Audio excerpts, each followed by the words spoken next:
Evans, and I'm making this video to support rheumatoid arthritis patients. I'm going to go ahead and tell you my story. I was a very active teenager. I did cheerleading in high school. I played basketball. I did all kinds of stuff. I liked to climb mountains. I ran. I did all kinds of things that a normal teenager would do. Well, when I turned 20, my body started changing and I was hurting all the time. The first thing is I enrolled into beauty school and it was doing very good, and one day I woke up and my knee was hurting so bad. Like, it was swollen, it hurt like terribly. So I was like, oh, I thought I sprained it. I didn't, I don't remember what I did, but I'm sure I did something to it. Well, I finally tried to walk it off through the day, and it eventually kind of went away. And then it just went away for several months. And then a few months later, my shoulder would get so swollen and painful and red, and I had a fever, and I couldn't lift it over my head to shampoo my hair. And then it went away. Few months went by and my wrist started hurting really bad, and that was the most painful one I've ever had.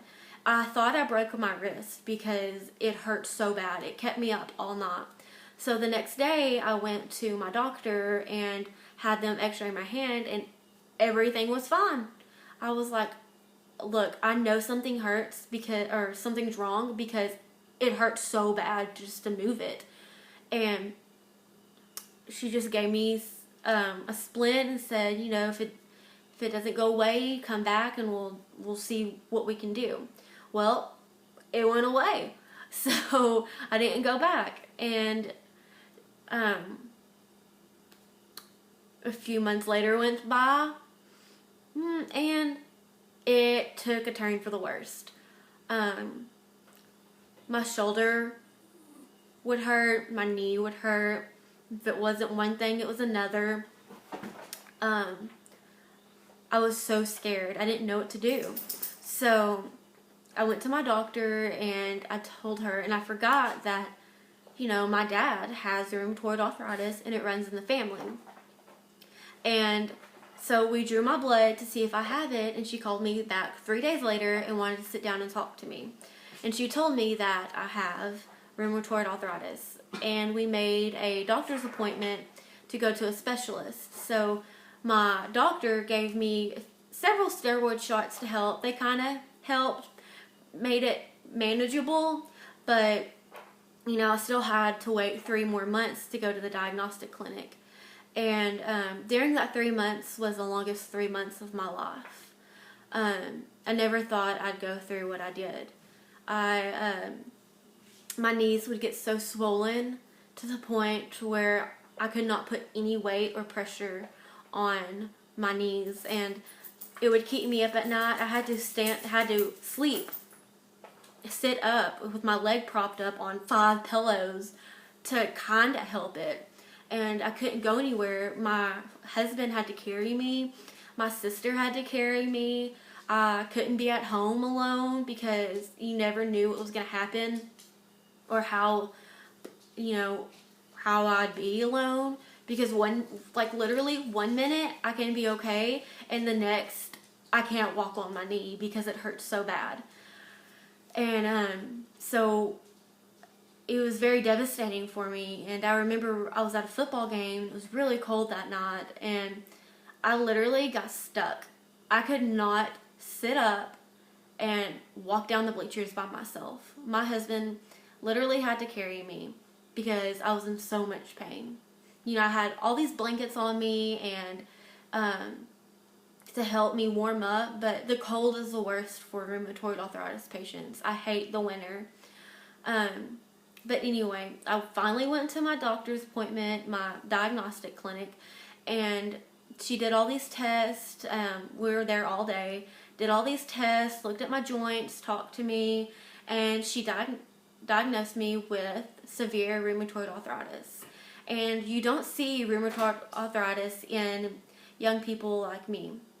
I've only seen 2 people ever to have rheumatoid arthritis at a young age. Usually, elderly people have it, and you know, it doesn't really come at a young age. So this is why I'm making this video, to support young people, because when we found out that I had it, me and my family did a lot of research on, you know, what to do, how to eat, I did all these diets, I did all kinds of stuff, and, you know, I was like, you know what, I'm going to go YouTube a video of young people like me, and I could only find one video of a girl that told her story.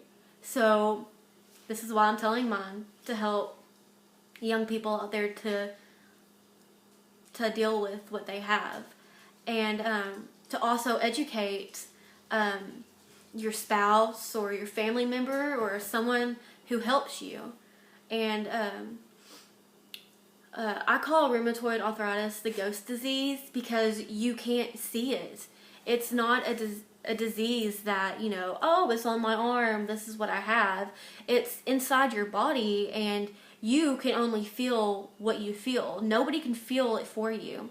So you have to explain yourself, and that's what I had a hard time doing, is saying, hey, I don't feel good, my knee hurts really bad, and I don't want to do this. You know, I just kind of sucked it up and did it anyway, because I was like, I'm only 21, I'm going to do what most 21 girls do, which I can't, because, you know, I'm very slow, I'm kind of behind, but I also have very good friends and family that understand and support me. But when you have this disease, you have got to speak your voice. They do not see they see what you're going through, but they do not feel what you're going through. They don't feel your knees hurting. They don't feel your back hurting. They don't feel your shoulder hurting. You're going to have to tell them. And it really put me and my husband in a tough time to, you know, get through this. And it really made our marriage stronger. He knows when I'm not feeling good, because I'm like, hey, my knee hurts really bad. I don't feel good. I'm very tired. The pain's so bad it's making me nauseous. You can't be like holding it in, or you won't be able to get through the day if you're living with someone, or you have got to communicate. And that's what I had to learn that the hard way, but this is what I'm here to help you. I have very good family members that help me, and they can tell, a lot of people can tell in my face when I don't feel good, because it makes me very tired. And so I've learned to kind of step back a little bit. You know, I have a handicap sticker, and so I don't have to walk as much. And I use a scooter when I go grocery shopping, and I've gotten over the embarrassment, because I've got to do what I have to do. And I've got to make my body healthy. I can't, you know, run myself down to do activities that I've got to do. So I've learned to suck it up and do it. Yeah, sometimes I get down and upset about it, and that's normal. You can totally get upset about your disease. I've had many moments where I've kicked and screamed and cried and, you know, acted like a complete idiot, because I felt sorry for myself. And, you know, you can, but you can't let it defeat you.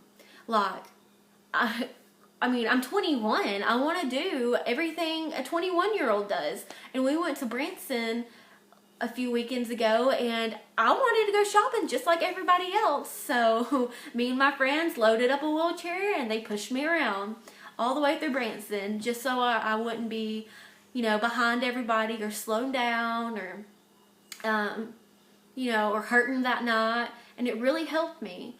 So and at work, I'm a hairstylist, so at work I have, it's called a saddle. It's kind of like a stool, and I just scoot around everywhere, so I don't have to walk. And I work with some amazing coworkers that understand.